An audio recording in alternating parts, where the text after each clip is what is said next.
Hey everyone, so I've been playing a lot of solo Bedwars recently on Twitch, and I've been grinding the game pretty consistently with the main goal of trying to get better. And I think at this point, I'm pretty confident in saying that I'm a much better player than I was a year ago. I've learned a lot of things while trying to improve, but there's one skill that I learned that helped me, on my opinion, the most to get better at the game. Learning this skill has saved my bed so many times, and it's actually gotten me on quite a few different win streaks. And I think I'd even go as far as to say that this is the #1 skill that I've learned that helped me win games more consistently, for me at least. And the crazy part is I don't think I've seen a single video explaining this. I mean, if someone can find a video, then link it in the comments. I'm interested in seeing this, but as far as I know, I think this is going to be the first video that really goes in depth on this skill. Okay, so at this point, I think everyone's just on the edge of their seats waiting for me to actually explain what this skill is, but before I get into that, I just want to say one thing before the video. I just got a new Lunar Client cloak. It's on the Lunar Client store for $15. It's an animated wave cloak. If you guys enjoy my content and want to help further support me, then you can buy my Lunar Client cloak at the store. It really does help support me. But anyways, with that being said, let's go ahead and get right into the video. Okay, so this is it, the one Bedwars tip that you'll need to make you a better player. And not only will this make you a better player, it might improve your grades, improve your relationships with your family, your friends, it might make you a little taller too. Attract single moms in your area with this one simple Bedwars trick. And all you need to do is just get better at the game, you trash kid, go outside, go touch grass.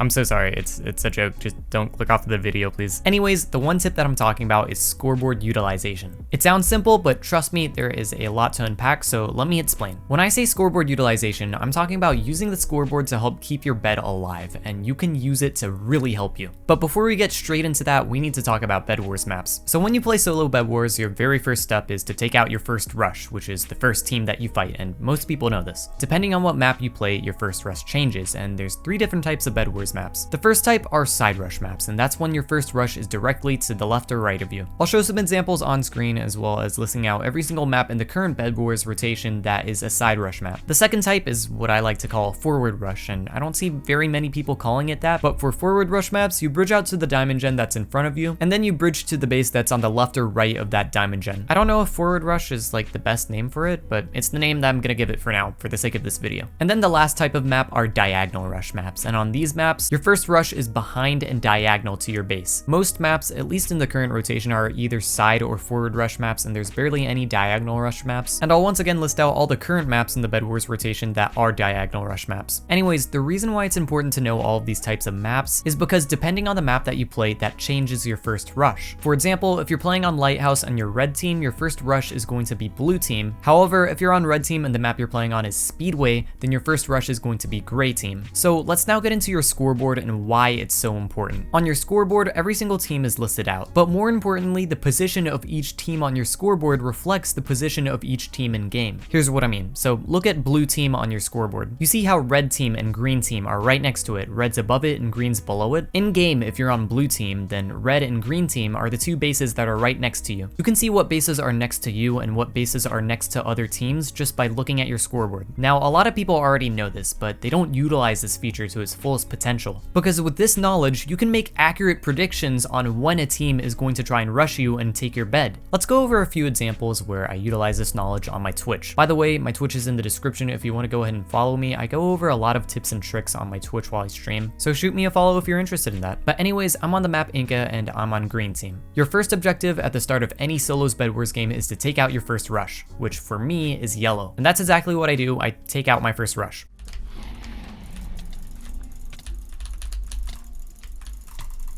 Ooh, okay, that was a close fight. Now that my first rush is out of the lobby, I have 2 decisions. I can either keep on going in the same direction as my first rush and go to aqua, or I can go back to my base and go for the other team that's next to me, which is blue. So which decision is going to give me the most likely odds of keeping my bed? Should I keep on going clockwise and go for aqua, or should I go counterclockwise and go for blue? I'll give you guys a moment to think about it.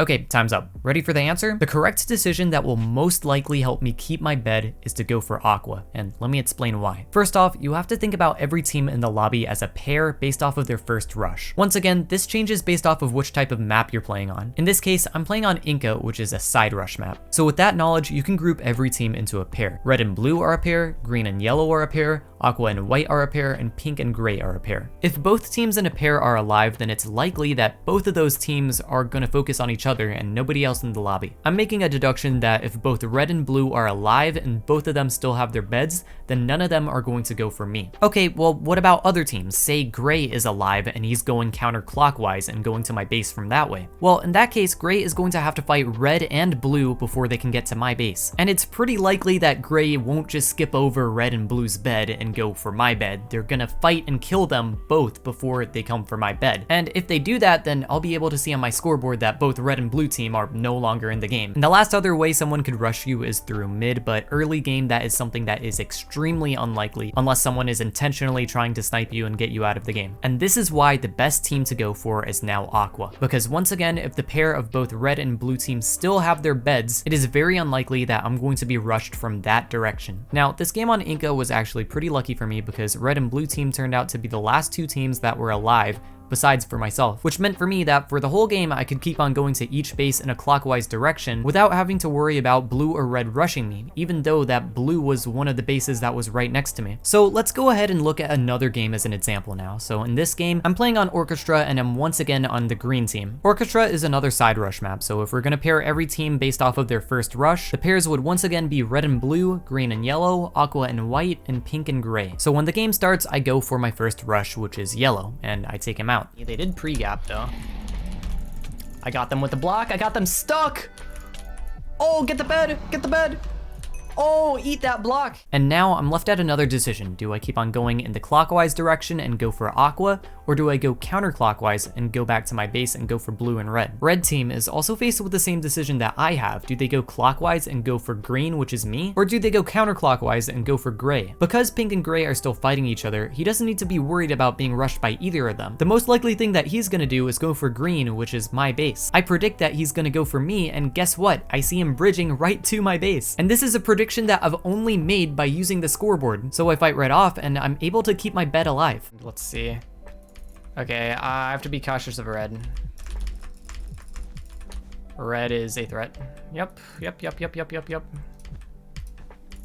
Of course. Iron armor though.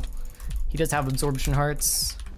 I got him though. That was actually a pretty lucky double hit there. Okay, so let's take a look at a map that isn't a side rush map. In this game, I'm playing on Airshow and I'm blue team. For forward rush maps, you go forward to the diamond gen and go to whatever base is next to the diamond gen. In this case, my first rush is green. Completely forgot.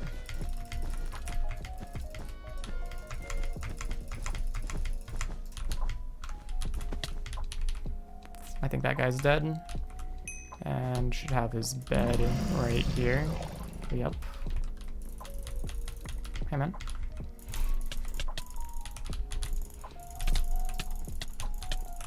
Oh, that was a nice combo. Realistically, like none of us have watched it, but it'll happen.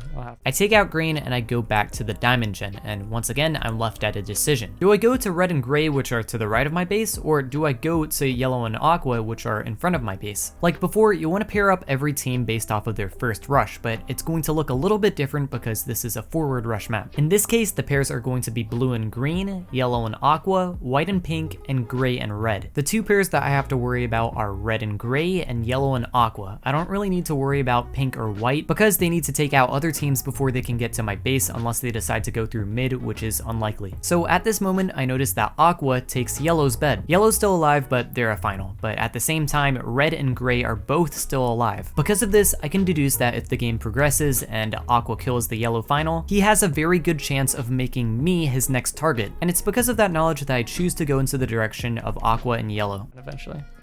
I'm the only one who's taken out someone so far. No, actually these guys just finished fighting. I'm gonna go over here first. It's 4 AM for me. Yeah, it's very late for me as well. How did he get a hit on me there?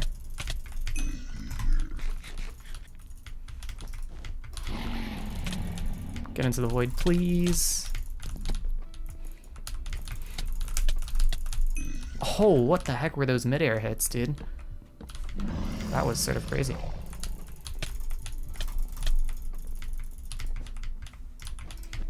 Oh, and you're dead. Okay, so far I've only talked about how the scoreboard can be utilized early game, but what about late game when there's, say, 3 teams alive? So this late into the game, people are typically going to go for the base that's closest to their base, regardless of who their first rush is. I think those people are definitely better than them.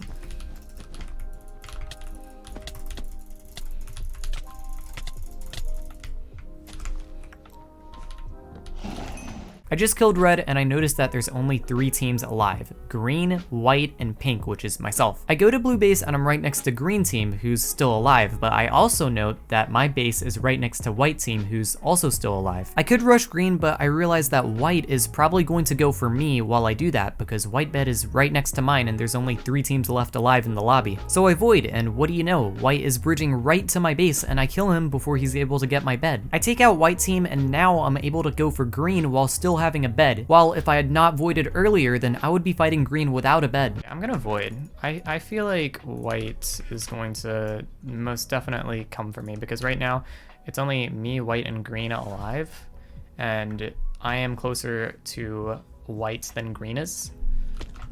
Yup, what did I say? What did I say? What did I say? He's alive, what a god. Okay, so hopefully now you can see the importance of your scoreboard and how you can utilize it to keep your bed alive. Now, there's a few things that I want to point out that you should keep in mind. The first thing is that sometimes players change who their first rush should be. An example of a map where this happens a lot on is Pernicious. I personally treat this as a forward rush map, so my first rush is the person who's next to the diamond gen, which is in front of me. However, I see a lot of people who side rush on this map instead, and their first rush is the person who's either on the left or right of them. Because of that, while you're going for your first rush, you should always check to see if someone is rushing you from the other direction. The second thing I want to mention is that while you can use your scoreboard to make the most likely prediction of what you think is going to happen, most likely isn't the same thing as certainty. Bedwars players are weird. You could have someone who mid-rushes you, or someone who goes immediately to the diamond gen at the start of the game and goes for you on a side rush map. It's impossible to predict how the game is going to play out with 100% certainty. The best that you can do is make predictions on what you think is most likely going to happen. And sadly, some games just won't play out the way that you want them to. Anyways guys, that's pretty much it for this video, so I just want to say thank you so much for watching, especially if you made it to the end of the video. I really do appreciate it. If you found this video helpful, then I'd really appreciate it if you left a like or possibly considered subscribing. And once again, if you really want to help support me, then check out my new Lunar Client cloak at the store. But yeah, that's pretty much it. I also just want to say really quickly, thank you guys so much for the support recently. We just hit 170,000 subscribers, which is insane. We're approaching 200k pretty soon. So thank you to everyone who supports me, whether it's just by commenting on my videos or liking them or even watching them. I see it all. I really do appreciate it. But anyways, with that being said, thank you once again for watching, and I'll see you guys in the next video. Peace out.